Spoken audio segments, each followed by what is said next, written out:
Halo, salam jumpa kembali dalam channel YouTube PT Timar Jaya Indonesia. Pada kesempatan kali ini kita sama-sama melanjutkan apa yang sudah kita pelajari di episode pertama, yaitu algoritma DES dan triple DES. Ya, seperti kita ketahui, algoritma ini sudah mulai ditinggalkan banyak orang, tapi dengan belajar algoritma ini yang lebih sederhana, panjang key-nya lebih pendek, dan blok datanya juga lebih pendek, kita bisa bermain-main, kita bisa belajar untuk mengerti algoritma yang lain, terutama algoritma simetrik. Di episode pertama, kita sudah belajar bagaimana mengenerate key secara random, dan bagaimana kita mendefine sebuah key kalau memang kita tidak mau random. Kemudian kita sudah melihat bagaimana kita melakukan enkripsi data dan mendekrip data, baik itu untuk algoritma single dash atau algoritma triple dash dengan dual key length ataupun algoritma triple dash dengan triple key length. Sekarang kita lanjut dengan sama-sama mempelajari algoritma triple dash yang lebih mendalam. Oke, topik pertama kita akan membahas apakah benar algoritma triple dash itu adalah algoritma single dash yang diulang 3 kali dengan proses pertama encrypt, kedua decrypt, dan ketiga encrypt lagi. Kita lihat contoh seperti ini. Jadi misalkan saya punya 2 key single dash, yaitu key 1A dan key 1B. Key 1A adalah secret 1, secretnya huruf kecil, kemudian key 1B, secret 2, semuanya huruf besar. Sedangkan key triple dash yang akan saya pakai di sini sebagai contoh adalah key triple dash yang dual length, artinya key 1A kita sambungkan, kita concatenate dengan key 1B. Jadi saya membuat key 2, ini key yang akan dipakai untuk triple dash double key length, gabungan dari key 1A dan key 1B. Oke, kita melihat kalau saya melakukan enkripsi triple dash, ya, nih sini, mode-nya adalah triple dash ECB, dengan key 2 terhadap data plain text, yaitu rahasia, saya akan menghasilkan encrypted datanya, data kata rahasia tadi, rahasia spasi, menjadi hexa B5, apostrof, dan seterusnya, seperti ini. Nah, kalau kita lakukan secara single dash, kita lakukan 3 kali, bagaimana hasilnya? Oke, hasilnya kita lihat sama-sama. Ini saya mendefinisikan proses pertamanya adalah single dash, proses keduanya adalah sama, single dash ya, dengan key 1A, kemudian key 1B. Saya melakukan di sini ya, dari encrypt, plain datanya, jadi rahasia saya encrypt menggunakan server 1A. 1A itu adalah proses dash dengan key 1A, kemudian saya decrypt, ya, kita melakukan proses decrypt dengan key 1B, di server 1B, ya, key-nya key 1B, kemudian terakhir kita melakukan encrypt lagi dengan key 1A. Ya, jadi ini di sini encrypt, decrypt, encrypt. Hasilnya hexa B5, apostrof, dan seterusnya. Kita lihat hasilnya sama. Jadi bisa disimpulkan triple dash dual key length adalah gabungan dari 3 operasi single dash. Yang pertama encrypt menggunakan key yang 1A, kemudian mendecrypt dengan key 1B, dan yang ketiga mengencrypt kembali dengan key 1A. Nah, sekarang bagaimana dengan yang triple dash, triple key length? Kita jalankan fungsinya. Jadi saya punya 3 key single dash, secret 1, secret 2, dan secret 3. Saya punya key triple dash, triple length, kita gabungkan, key 1 key 1A, key 1B, dan key 1C-nya. Kemudian kita bandingkan, kalau saya melakukan proses enkripsi triple dash, encrypt, terhadap plain text-nya rahasia, hasilnya seperti ini. Kalau saya melakukannya secara single dash 3 kali, yaitu encrypt, encrypt, decrypt, encrypt, dengan key 1A, kemudian decrypt-nya key 1B, dan encrypt-nya kembali key 1C, hasilnya kalau kita lihat sama. Jadi kita bisa pastikan bahwa triple dash itu adalah gabungan dari 3 fungsi dash, encrypt, decrypt, dan encrypt, dengan key bisa 2 atau key-nya bisa 3 dari key dash. Tadi adalah proses encrypt. Jadi kalau encrypt di triple dash, proses single dash-nya adalah encrypt, decrypt, encrypt. Nah, bagaimana dengan proses decrypt di triple dash? Kalau proses decrypt di triple dash, maka urutannya dibalik, yaitu decrypt, encrypt, decrypt.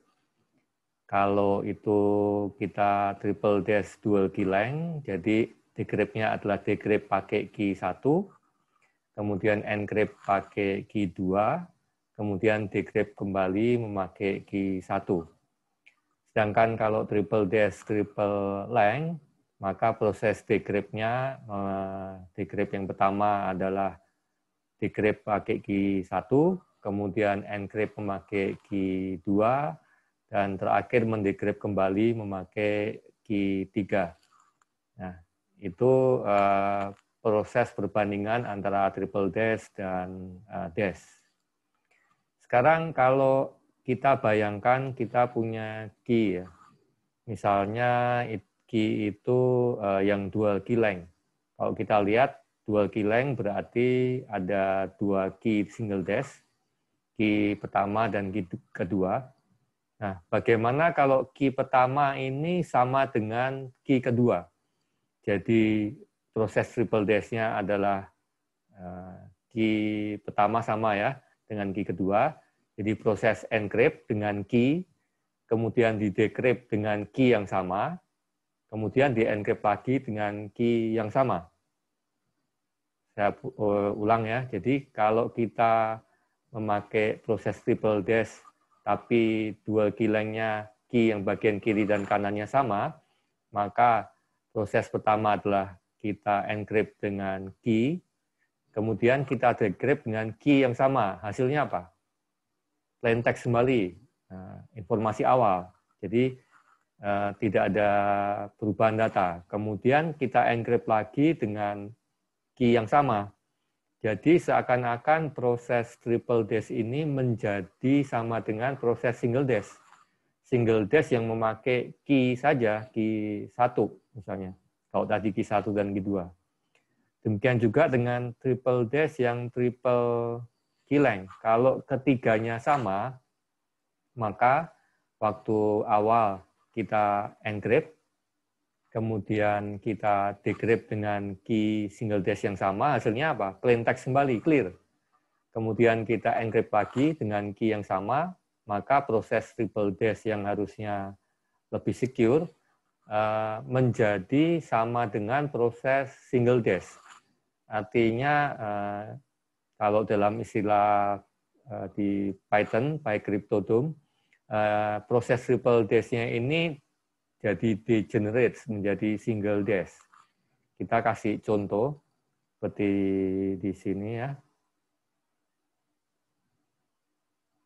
Oke, saya punya key 2, ini dual key length, secret 1, secret 1. Artinya proses single dash-nya, key-nya sama. Ya, ini bagian kiri dan kanan key-nya sama. Jadi encrypt memakai key 1, decrypt, encrypt pakai secret 1, mendecrypt pakai secret 1. Hasilnya apa? Kembali seperti semula. Clear. Kemudian terakhir di encrypt kembali pakai secret 1. Nah, PyCryptodome memberikan error, value error triple dash key degenerates to single dash. Demikian juga kalau kita melakukan seperti di sini, triple dash yang triple key length, secret 1, secret 1, secret 1 ya. Jadi ketiga bagian dari key triple dash-nya ini sama, masing-masing dash fungsinya sama, secret 1 key-nya, maka PyCrypto memberikan value error triple dash key degenerates to single dash. Ya. Jadi kalau kita mendapatkan error value seperti ini, artinya key triple dash kita atau proses triple dash kita sudah menjadi single dash karena key-nya kalau itu dual key length, kedua key bagian kiri dan kanannya sama.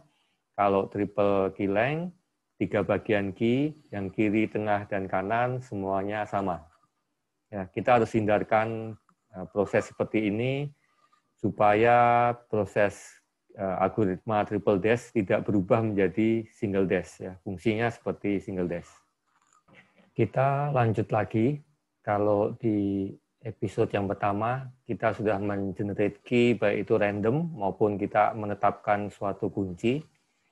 Nah, kalau enkripsi ini dilakukan di perusahaan yang cukup besar dan pengen keamanan yang lebih, kadang kalau key-nya ini ditetapkan, artinya bukan di-generate random, key ini harus di-share atau di-sharing ke beberapa orang supaya lebih aman. Jadi, tiap orang ini hanya mempunyai akses ke salah satu bagian dari kunci tersebut.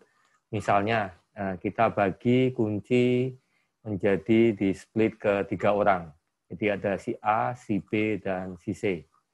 Nah, teknik membagi suatu kunci yang kita mau tetapkan, bukan random, ke beberapa orang, dalam hal ini 3 orang, ada beberapa macam cara yang biasa dipakai orang.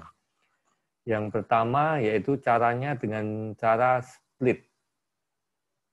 Jadi kalau proses split, misalnya nih, saya akan menetapkan kunci triple dash, triple key length. Yang sama-sama kita ketahui sebetulnya adalah prosesnya seperti single dash yang 3 kali, dan key-nya pun panjangnya 3 kali key single dash. Nah, kalau proses split artinya orang pertama bisa memegang split dari yang pertama, misalnya itu secret 1, kemudian itu si A ya, kemudian si B misalnya memegang split yang kedua, misalnya secret 2, secretnya huruf besar, kemudian orang ketiga atau si C akan memegang split 3, yaitu secret 3. Nah, bagaimana cara kita menetapkan kunci triple dash, triple key length-nya, ya kita concatenate, kita gabungkan split 1, split 2, split 3. Kalau kita lihat ini menjadi key triple dash, triple key length. Nah, masih ada cara lain untuk membagi kunci menjadi ke beberapa orang. Dalam hal ini 3 orang. Cara pembagian kunci yang lain itu dengan cara komponen. Seperti contoh seperti di bawah ini ya. Jadi saya tetap akan menetapkan key triple dash, triple key length. Saya bagi menjadi 3 komponen, untuk komponen 1 untuk A, komponen 2 untuk B, komponen 3 untuk C. Masing-masing tetap panjangnya triple dash, triple key length atau 24 byte. Kalau tadi yang split, masing-masing dari yang harusnya key triple dash-nya adalah 24 byte, masing-masing cuma memegang 8 byte. 8 byte tambah 8 byte tambah 8 byte. Digabungkan, di concatenate menjadi 24 byte. Tapi kalau dalam komponen, masing-masing tetap 24 byte. Komponen 1, 24 byte. Komponen 2, 24 byte. Komponen 3 juga sama, tetap 24 byte. Nah, ketiga komponen ini kita XOR, exclusive OR, operator exclusive OR. Di PyCryptodome ada operator exclusive OR, yaitu string XOR.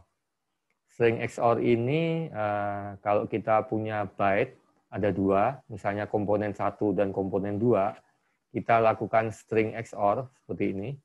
Komponen 1 dan komponen 2 kita string XOR, maka akan mendapatkan hasilnya.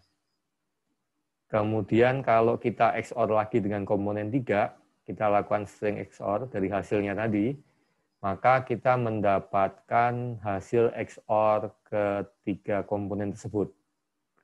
Hasil XOR-nya seperti ini. Ini panjangnya adalah tetap 24 bytes, bukan 24 kali 3. Ya, bukan 72 bytes, bukan digabung, tapi di exclusive OR.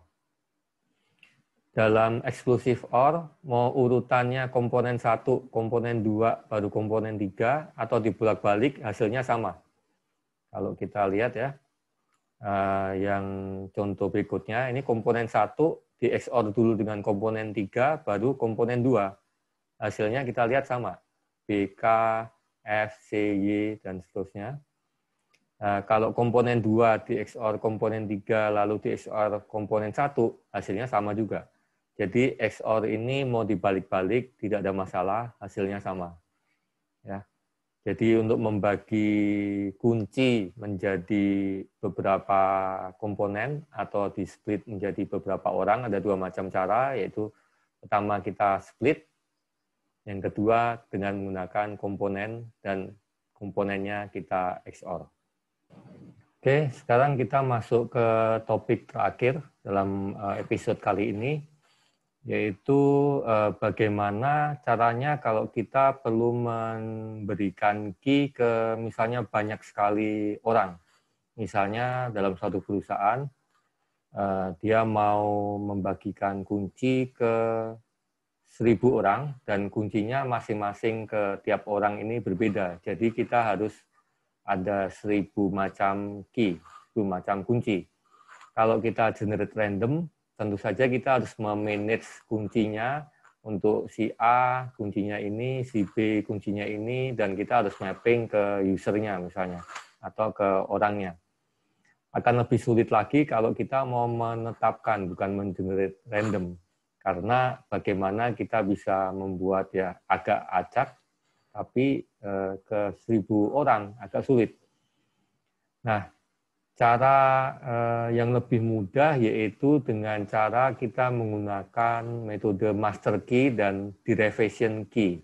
Jadi kita cuman punya satu key sebagai master key, dan kita akan menderive key dari master key tadi ke masing-masing karyawan tadi. Ya, sebagai contoh kita akan lihat contoh sampel seperti ini. Ya. Jadi misalnya saya punya master key. Master key-nya adalah master key derivation. Ini sebagai master key kunci yang perlu kita simpan. Kemudian dari 1.000 karyawan, misalnya saya ambil 2, masing-masing misalnya punya nomor karyawan. Nah, nomor karyawan ini sebagai unique ID dari masing-masing orang. Atau ini bisa kita ambil sebagai username atau nama atau apa, pokoknya yang unik ke masing-masing karyawan ini berbeda. Nah, sistem derivation key ini kita akan melakukan enkripsi terhadap unique ID. Tentu saja kita harus sesuaikan formatnya ya, sesuai dengan blok triple dash kalau itu algoritmanya triple dash. Jadi kita pilih unique ID yang sudah sesuai dengan blok triple dash, yaitu kelipatan 8 bytes. Ya. Kalau ini saya buat 16 bytes. Kita encrypt data tersebut, unique ID 1 atau unique ID 2 dengan master key. Jadi key-nya adalah master key, saya encrypt unique ID 1. Hasilnya seperti ini. Kemudian saya encrypt unique ID 2, hasilnya seperti ini. Yang pertama ini panjangnya tentu saja 16 bytes, karena data plain text-nya atau unique ID-nya ini 16 byte, hasil encrypted-nya juga 16 byte. Demikian juga dengan ID 2, ini 16 byte. Nah, hasil encrypt dari unique ID 1 dan unique ID 2 ini akan menjadi kunci bagi si unique ID 1 dan bagi si unique ID 2. Cuman kita tidak perlu menyimpan sebanyak kunci yang kita derive, cukup kita simpan master key derivation key-nya aja, master key-nya aja.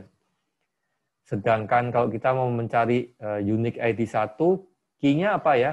Oh, kita lakukan derivation aja ke unique ID 1, mendapatkan key-nya. Jadi, key ini tidak perlu kita simpan.